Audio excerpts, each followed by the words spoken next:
Hi guys, my name is Mandy Torres. This is my presentation on the FNP's role in leading evidence-based practice in our graduate school course for July 5th, 2025. We'll start by talking about what evidence-based nursing practice is and why it really matters to us, right? That's really what's important here, what we're trying to figure out.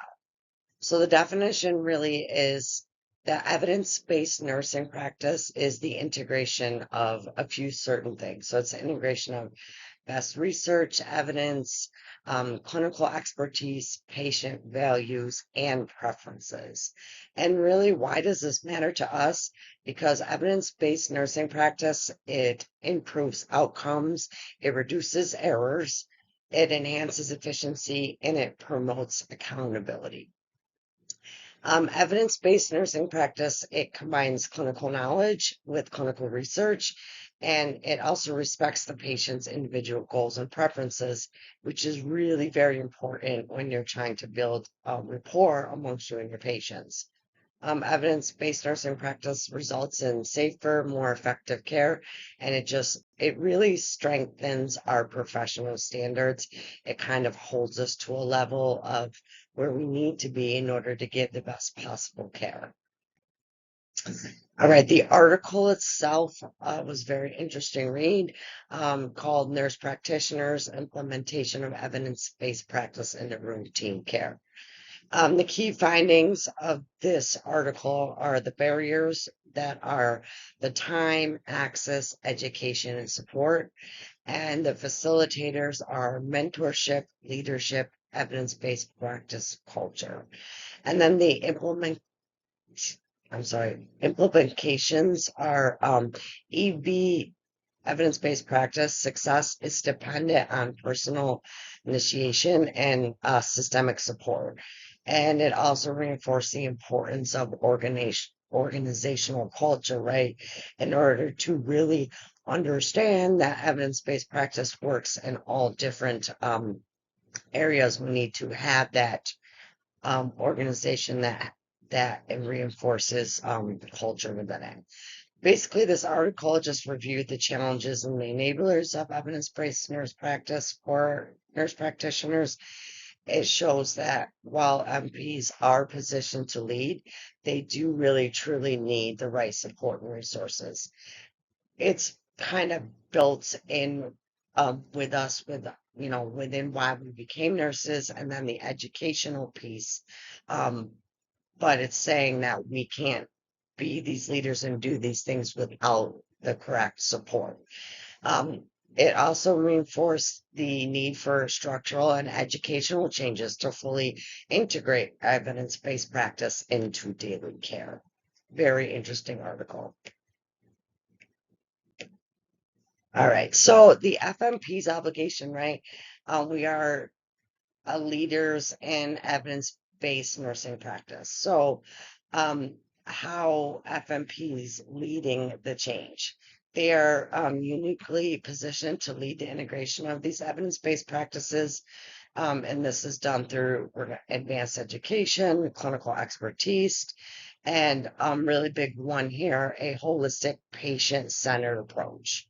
FNPs are trusted decision makers, and they're also advocates for high quality care. The leadership role allows us to identify gaps, implement evidence based solutions, and then influence interdisciplinary teams. It's kind of like we are like the conductor of all of it, right? We are the one that says, like, hey, we're seeing this problem. This is what the evidence is telling us. Let's take it to the people that need to know so they can really fully understand that.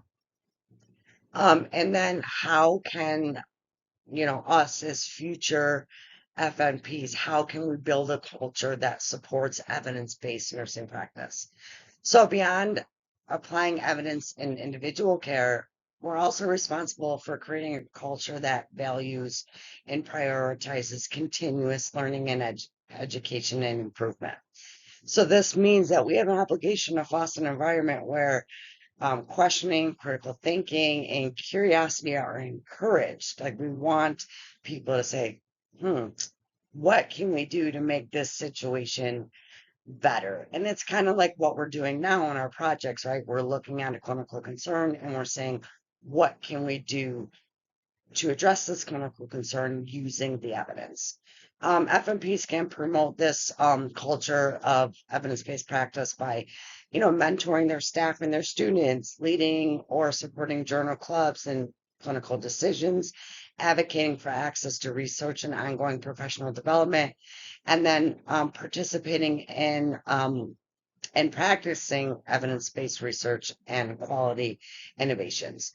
So FMPs are just ideally placed to influence the practice through leadership, collaboration, and education.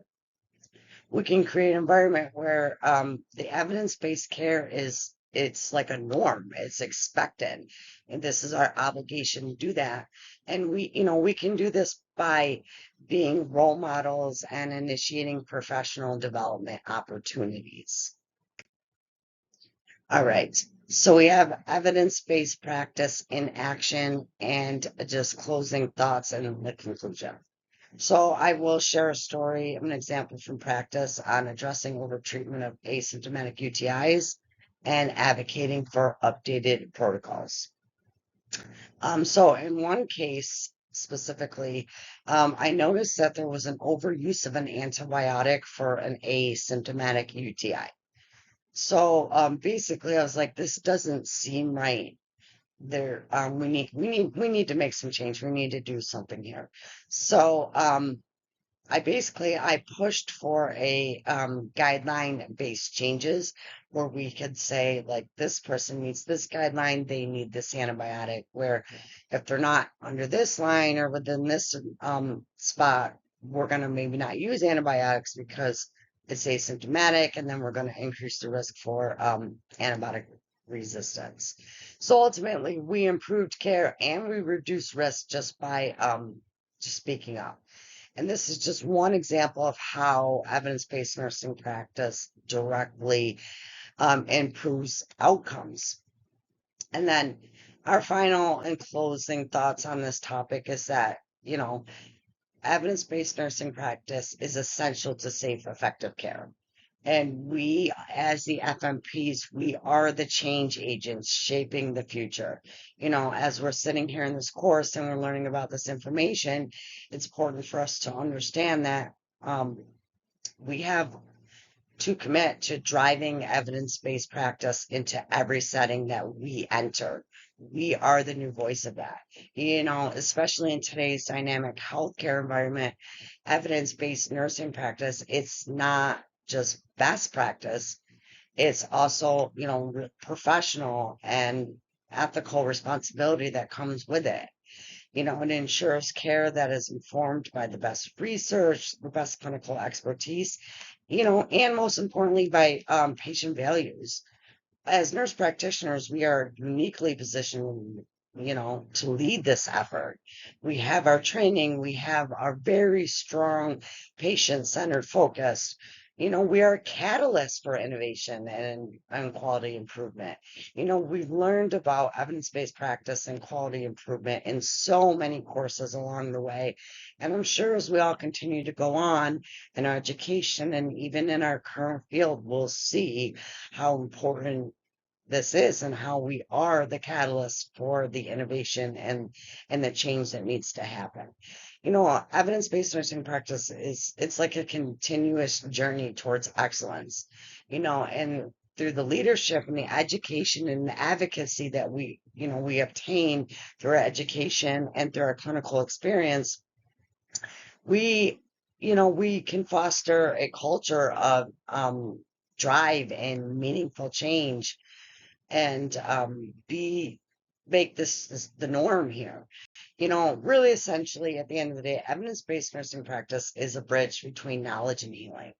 And, as FMPs, we are like the architects. We are shaping the future of healthcare, and we're doing it one patient at a time. Well, that is my presentation, guys. I hope you enjoyed it, and see you later.